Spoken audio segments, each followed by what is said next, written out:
भारतीय समाज और भारतीय धर्म के इतिहास में ऐसी भी स्थिति आई है कि यहाँ पर आडंबरों, कुरीतियों और छुआछूत जैसी चीज़ों ने पूरे समाज को और धर्म को क्या कर दिया था, घेर लिया था। जैसे हम कहें कि एक समय ऐसा था कि हमारे यहाँ सती प्रथा, बाल विवाह, विधवा विवाह ना होना, ये सब क्या है, सामाजिक कुरीतियों ने समाज को घेर रखा था। और हम दूसरी स्थिति क्या है कि धर्म की बात करें कि धर्म में परिवर्तन हो रहा था या धर्म के हिसाब से लोगों को छुआछूत वगैरह की ज़्यादा प्रचलन कर दिया गया था या प्रचलन हो गया था। तो ऐसी सब स्थिति से निपटने के लिए भारत में सुधार हुआ, पुनर्जागरण हुआ। तो आज हम उसी चीज़ की बात करेंगे। आज का हमारा टॉपिक है पुनर्जागरण, ठीक है। और पुनर्जागरण में होता क्या है कि जो हमारा समाज है, जो सो गया है या इन सब चीज़ों से दब गया है, ठीक है, तो उनको दोबारा से जो अच्छी चीज़ों को, जो हमारे गौरवशाली इतिहास को फिर से जगाया गया, उसको क्या कहा गया, पुनर्जागरण कहा गया। और आज हम जिनकी बात करेंगे वो है राजा राम मोहन राय, स्वामी विवेकानंद और दयानंद सरस्वती, क्योंकि इनके बिना हमारा पुनर्जागरण कहीं ना कहीं अधूरा है। तो हम अपनी बात शुरू करते हैं। तो मैं अवतार राणा आपका स्वागत करता हूं हंस वाहिनी क्लासेज में। तो हम शुरुआत करते हैं किससे, राजा राम मोहन राय से। अच्छा, राजा राम मोहन राय के, अच्छा फिर से एक बात करते हैं कि अगर आपसे पूछा जाता है, बात हम सीधे सवाल में आ जाते हैं कि पेपर में आपसे क्या पूछा जाता है, कि अगर आपसे पूछा जाता है कि पुनर्जागरण की शुरुआत कहाँ हुई, तो भाई पुनर्जागरण की शुरुआत कहाँ से होगी, बंगाल से होगी, ठीक है। मतलब बंगाल में सबसे पहले लोगों को जगाया जाएगा कि भाई उठो, सो मत, ठीक है, इन सब चीज़ों को ख़त्म करो। और ये सब शुरुआत कौन करेंगे, हमारे राजा राम मोहन राय। इसीलिए राजा राम मोहन राय को क्या कहा जाएगा, नव जागरण का अग्रदूत कहा जाएगा, ठीक है। आधुनिक भारत का पिता कहा जाएगा, भोर का तारा, ठीक है, मतलब जो सुबह जो तारा दिखता है वो भोर का तारा कहा जाएगा। और पत्रकारिता का अग्रदूत कहा जाएगा। तो बंगाल में पुनर्जागरण की शुरुआत हुई और इसका श्रेय जाता है राजा राम मोहन राय को। तो बात अब यहीं से शुरू करते हैं कि भाई राजा राम मोहन राय इनका पूरा शुरू से नाम नहीं था, ठीक है, इनका नाम राम मोहन राय था। हाँ, राजा इनकी उपाधि है। राजा क्या है, इनकी उपाधि है, जो किसने दी, ये देखो जो जो पेपर में आता है मैं वही फैक्ट उठा रहा हूँ, ठीक है। और हम कहें कि राजा उपाधि इनको दी, तो इनको दी भाई अकबर द्वितीय। एक अकबर, उसकी बात नहीं करेंगे, ठीक है, ये भाई अकबर द्वितीय हम बाद में आएंगे, बाद के मुगल बादशाह ये। और ये ऐसे मुगल बादशाह है जिनको अंग्रेज लोग क्या देते हैं, पेंशन देते हैं। तो अकबर द्वितीय ने इन्हें राजा की उपाधि दी, और इसलिए दी क्योंकि राजा राम मोहन राय इनकी पेंशन बढ़वाने की सिफारिश करने के लिए लंदन गए थे। किसकी, अकबर द्वितीय की, भाई इनकी पेंशन बढ़ा दीजिए, ये सिफारिश लेकर राजा राम मोहन राय लंदन गए। और वहाँ पर ब्रिस्टल में इनकी 1833 में क्या हो गई, मृत्यु हो गई। तो अगर आपसे पूछा जाता है कि राजा राम मोहन राय को राजा की उपाधि किसने दी, तो कौन देगा, अकबर द्वितीय देगा। और अगर हम कहें कि भाई उनकी मृत्यु कहाँ हुई, तो उनकी मृत्यु उनकी सिफारिश करने के दौरान ब्रिस्टल में उनकी मृत्यु हो गई। चलिए, हमने उनकी मृत्यु पढ़ ली, ठीक है। अब हम देखते हैं कि भाई अच्छा, नव जागरण जरूरी क्यों है, ठीक है। नव जागरण इसलिए जरूरी है कि अगर हम आगे बात करेंगे, आगे जब हम वीडियो बनाएंगे तो हम देखेंगे कि भारत में ये नव जागरण जो जग गया, तो लोगों के अंदर क्या है, गौरव आ गया, आत्मविश्वास आ गया कि हम भी क्या है, भाई हमारा भी गौरवशाली इतिहास है और हम भी कुछ कर सकते हैं, और ये हमारे स्वतंत्रता की आज़ादी में बड़ा योगदान देगा। तो चलिए आगे बढ़ाते हैं बात को। अब पत्रकारिता का अग्रदूत से ही बात हम शुरू करते हैं कि राजा राम मोहन राय को पत्रकारिता का अग्रदूत कहा गया। तो ऐसा क्या काम किया उन्होंने, तो देखिए इनका पहला ग्रंथ कौन सा है। अब ये सारे लाइन से हैं, देखिए सारे स्क्रीनशॉट ले लीजिएगा या आप नोट्स बना लीजिएगा कि इनका पहला ग्रंथ है कौन सा, तोहफत उल मुहद्दीन, ठीक है, एकेश्वरवादी को उपहार, क्योंकि एक ईश्वर में विश्वास रखते थे। तो उनकी किताब है तोहफत उल मुहद्दीन। आप सन याद कर सकते हो तो करिएगा, वरना नाम याद कर लीजिएगा। और साथ में ये कि ये कौन सी भाषा में लिखी गई थी। अभी थोड़े दिन पहले उत्तराखंड के एग्जाम में ऐसा ही कुछ सवाल आया था, ठीक है, कि भाई ये किताब कौन सी भाषा में है, और वो राजा राम मोहन राय की किताब थी। तो तोहफत उल मुहद्दीन आपकी फारसी भाषा में है। फिर आगे आ जाते हैं, ठीक है, इनकी कौन कौन सी किताबें हैं, जैसे मैंने कहा कि प्रीसेप्ट ऑफ जीसस, ठीक है, ये किताब है इनकी। और फिर है संवाद कौमुदी, बड़ी फेमस किताब है, सबसे ज़्यादा पेपर में यही पूछी जाती है। इन सब किताबों में कंपैरेटिवली, ठीक है, कि भाई संवाद कौमुदी किसकी किताब है। तो संवाद कौमुदी किताब या पत्रिका भी कह सकते हो आप, ठीक है। तो संवाद कौमुदी है भाई राजा राममोहन राय की। हाँ, इसको आपको सन भी याद रखनी है, 1821, ठीक। फिर हम बात करें कि मिरातुल अखबार, ठीक है, जैसे देखो तोहफतुल मुहिदीन है, ऐसी मिरातुल अखबार है, तो ये भी आपकी फारसी भाषा में है। और किसका है, ये भाई राजा राममोहन राय का है। मिरातुल अखबार, डेट याद कर सकते हो तो करिएगा इसकी, बाकी किसी की नहीं भी कर सकते हो छोड़ दीजिएगा, ठीक है। कर सकते हो तो बहुत बढ़िया है। और फिर हम कहें कि ब्रह्म निकल मैगजीन किसकी है, तो ये भी राजा राममोहन राय की है। और ये कहे में है, अंग्रेजी में है, देख लीजिए फटाफट, मिरातुल अखबार, ठीक है, ब्रह्म निकल मैगजीन, संवाद कौमुदी, प्रिसेप्ट ऑफ जीसस और तोहफतुल मुहिदीन, ये सब हैं राजा राममोहन राय की। आगे हम बात करते हैं जो भाई बड़ा ही इंपॉर्टेंट है, ब्रह्म समाज, या हम कहें ब्रह्म सभा।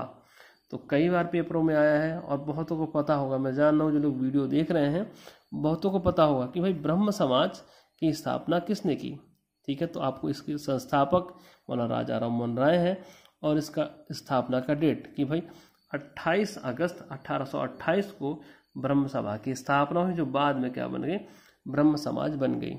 अब अगर आपसे और आगे डिटेल पूछ लिया जाता है कि इसके संचालक कौन कौन है, तो भाई ब्रह्म समाज के सबसे पहले तो संस्थापक ही, उसके संचालक हैं राजा राममोहन राय। अब जैसा कि मैंने वीडियो के शुरू में बताया था कि ये चले जाते हैं लंदन पेंशन की सिफारिश करने, तो उस समय द्वारकानाथ टैगोर इसका कार्यभार संभालते हैं। और क्योंकि वो लौट के नहीं आ पाएंगे तो इसका मतलब बाद में यही संचालक रहेंगे। और आगे चल के देवेंद्र नाथ टैगोर, मतलब द्वारकानाथ टैगोर, और फिर कौन है, देवेंद्र नाथ टैगोर, इसके कौन रहेंगे, संचालक रहेंगे। तो ये देख लीजिए, सबसे पहले राजा राममोहन राय, फिर आपका द्वारकानाथ टैगोर, और फिर हैं आपके देवेंद्र नाथ टैगोर। और एक बात है भाई, केशव चंद्र सेन ये कौन है, ये भी कभी कभार पेपर में आ जाया करता है। तो अगर हम कहें कि ब्रह्म समाज को लोकप्रिय बनाएंगे कौन, केशव चंद्र सेन।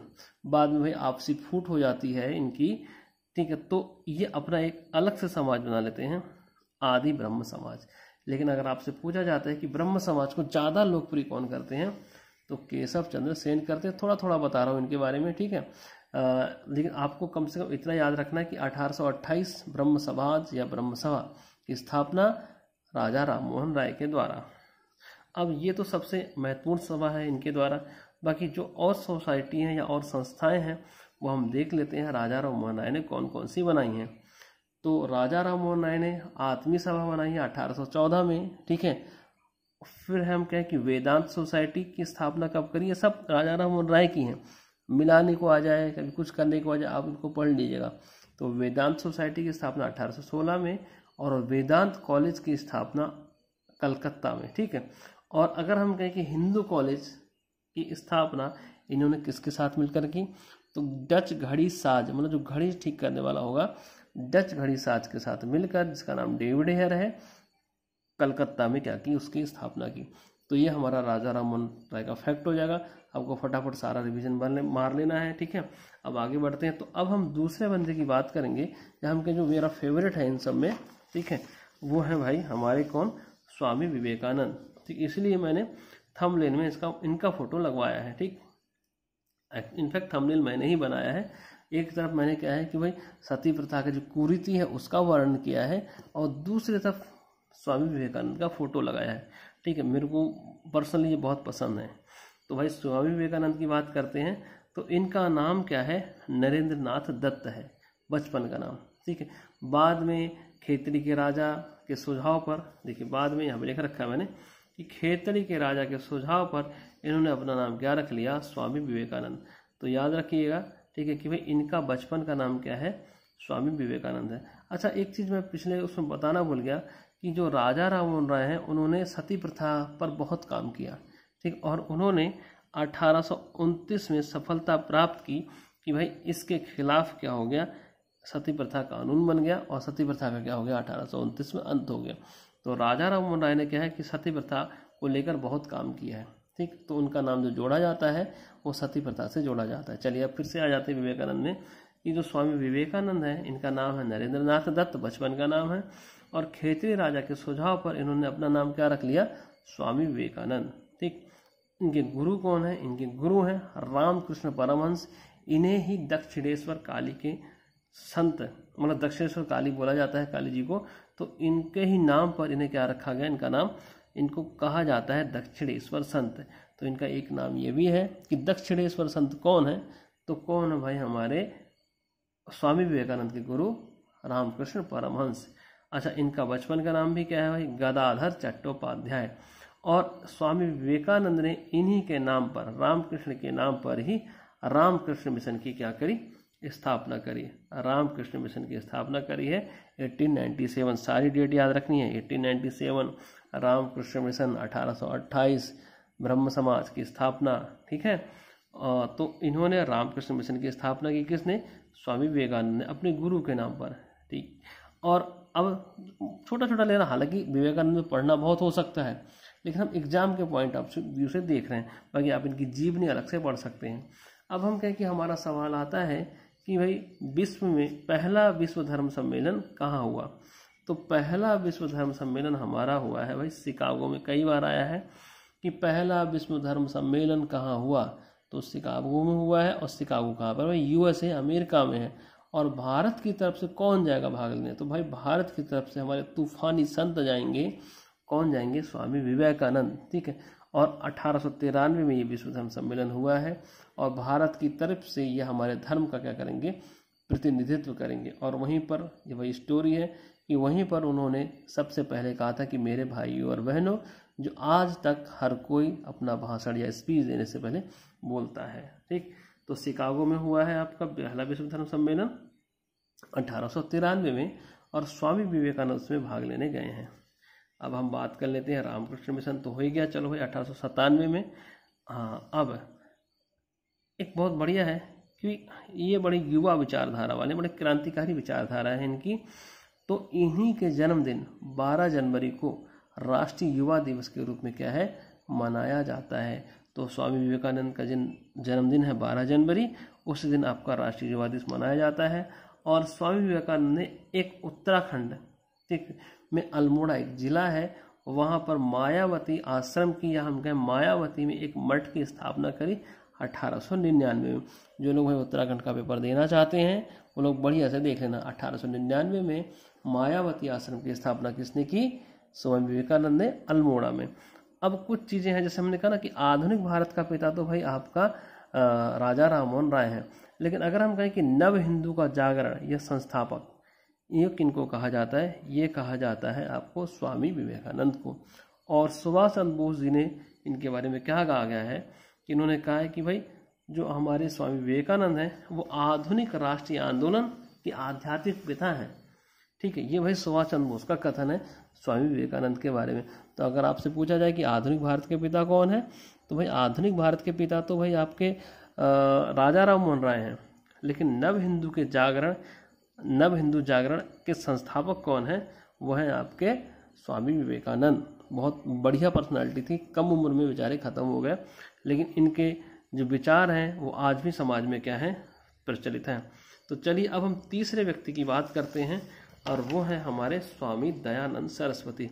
तो आज मैंने इन तीनों का ही वीडियो बनाया, बाकी जो अब बचेंगे हमारे, जैसे हमने कहा ईश्वरचंद विद्यासागर है, परमहंस मंडली वाले हैं, ठीक है, और सारे हैं, उनका मैं एक अलग से वीडियो बना दूंगा, वो भी हमारे एग्जाम में आते हैं। लेकिन आज मैंने 3 बड़े बड़े नाम लिए हैं, ठीक है, और इसलिए लिए हैं कि भाई वीडियो ज़्यादा बड़ा ना हो जाए, ठीक है, तो इसलिए थोड़ा सा लिया है इनको, केवल 3 को लिया है। तो दयानंद सरस्वती की बात करते हैं, तो इनका बचपन का नाम है मूल शंकर, ठीक है। देखिए सबके अलग अलग नाम है, ठीक है। उनका नाम नरेंद्र नाथ दत्त था, उनके गुरु का नाम गदाधर चट्टोपाध्याय था, और इनका नाम क्या है, मूल शंकर। तो इन्होंने भी अपना नाम बदल लिया, ठीक है। या हम कहें कि स्वामी दयानंद सरस्वती, इनको नाम किन्होंने दिया है, संपूर्णानंद जी ने दिया है। स्वामी संपूर्णानंद ने इन्हें दयानंद सरस्वती का नाम दिया है। और इनके गुरु कौन है, स्वामी बिरजानंद। तो स्वामी संपूर्णानंद तो इनको नाम देंगे, और इनके गुरु कौन है, स्वामी बिरजानंद, ठीक। अब ये भाई बड़े क्रांतिकारी विचारधारा वाले ये भी हैं, और ये कहाँ पे सक्रिय रहेंगे, आपके महाराष्ट्र में, ठीक। और हम कहें कि बंगाल में कौन सक्रिय हैं, आपके राजा राममोहन राय और आपके स्वामी विवेकानंद। तो 1800, ठीक है, 63 में इन्होंने, डेट याद नहीं होती तो कोई बात नहीं, ठीक है, पाखंड खंडनी पताका कौन फहराएगा, तो 1863 में पाखंड खंडनी पताका फहराएंगे आगरा में स्वामी दयानंद सरस्वती। मतलब सब कोई पाखंड को तोड़ना चाहता है तो पाखंड खंडनी पताका फहराएंगे दयानंद सरस्वती। फिर इनकी पत्रिका बड़ी इंपॉर्टेंट है, उनकी पत्रिका है जो आपके राजा राममोहन राय की, वो संवाद कौमुदी है। और इनकी कौन सी, सत्यार्थ प्रकाश है। इनकी सन भी याद रखनी है 1874। तो 1874 में सत्यार्थ प्रकाश पत्रिका प्रकाशित करी गई और 1875 में आपकी आर्य समाज की स्थापना हुई बम्बई में। अब तीनों हो गए भाई, ब्रह्म समाज 1828, आर्य समाज 1875 और आपका 1897 में हो गया रामकृष्ण मिशन। तीनों को आप कंपैरेटिवली पढ़ लीजिएगा, ठीक। तो आर्य समाज की स्थापना 1875 में हो गई, कहाँ पे हो गई, बम्बई में। और आगे बढ़ते हैं, ठीक है। इनका जो नारा है वो क्या है, वेदों की ओर लौटो, क्योंकि भाई ये हिंदू धर्म के कट्टर समर्थक थे। तो इनका कहा था कि भाई वेदों की ओर लौटो, कि रिटर्न टू वेदास, ठीक। मतलब बहुत बड़े समर्थक थे हिंदू धर्म के। और इन्होंने ही शुद्धि आंदोलन चलाया। और ये शुद्धि आंदोलन का क्या मतलब है कि जो हिंदू ईसाई बन चुके थे उनको दोबारा से हिंदू धर्म में लाना ही शुद्धि आंदोलन कहलाया। मतलब जो हिंदू क्रिश्चियन बन चुके थे, ईसाई बन चुके थे, उनको दोबारा से हिंदू धर्म में लाना ही शुद्धि आंदोलन चलाया गया। किसके द्वारा, स्वामी दयानंद सरस्वती के द्वारा। अब इनके बारे में एक और चीज है कि स्वराज शब्द का पहली बार प्रयोग इन्होंने ही किया। अच्छा, मैंने एक कांग्रेस वाली वीडियो बना रखी है, तो उसमें मैंने बता रखा है कि स्वराज शब्द की मांग है वो कांग्रेस के मंच से पहली बार कौन करेंगे, 1906 से आपके दादा भाई नौरोजी। और लेकिन हम कह रहे स्वराज शब्द की पहला बार प्रयोग कौन करेगा, वो करेंगे भाई स्वामी दयानंद सरस्वती। और यही हिंदी को राजभाषा के रूप में पहली बार स्वीकार करेंगे दयानंद सरस्वती, ठीक है, आपको याद करना है। अब हम बात करते हैं कि भाई, अब देखिए बहुत से बच्चे कहेंगे सर ये तो अलग चीज़ है कि वैलेंटाइन सिरोल, जैसे मैंने यहाँ पे लिख रखा है कि वैलेंटाइन सिरोल ने आर्य समाज को भारतीय अशांति का जन्मदाता कहा, ठीक। किसको, आर्य समाज को। अब बहुत से बच्चे ये तर्क जरूर देंगे मेरे को, ठीक। हालांकि ये बोल तो नहीं पाएंगे, भी मैसेज कर सकते हैं या कहेंगे सर जी ने गलत बताया है। तो वैलेंटाइन सिरोल ने आर्य समाज और साथ साथ बाल गंगाधर तिलक दोनों को भारतीय अशांति का जनक माना है। तो अगर आपको दोनों आ जाए तो दोनों ठीक है, ठीक है, कि भाई किस किस को माना है, ठीक। और अगर आपका ये नहीं आता है, वो आता है तो वो ठीक है, मतलब बाल गंगाधर तिलक का नाम आता है तो वो ठीक है। और आपको बाल गंगाधर तिलक नहीं मिलता है ना, तो ये भी ठीक है कि वैलेंटाइन सिरोल ने आर्य समाज को भी भारतीय शांति का क्या माना है, जनक माना है, ठीक है। बहुत ज़रूरी है जानना। तो हमने तीनों के बारे में पढ़ लिया, ठीक है, और बहुत अच्छा है, इनको तैयार करिएगा। बाकी एक अलग से मैं इसका सेकंड पार्ट और बना दूंगा, ठीक है, जिसमें हम और शुद्धि आंदोलन की और आंदोलनों की क्या हम करेंगे, बात करेंगे। चलिए भाई, चैनल को लाइक करिएगा, सब्सक्राइब करिएगा, धन्यवाद।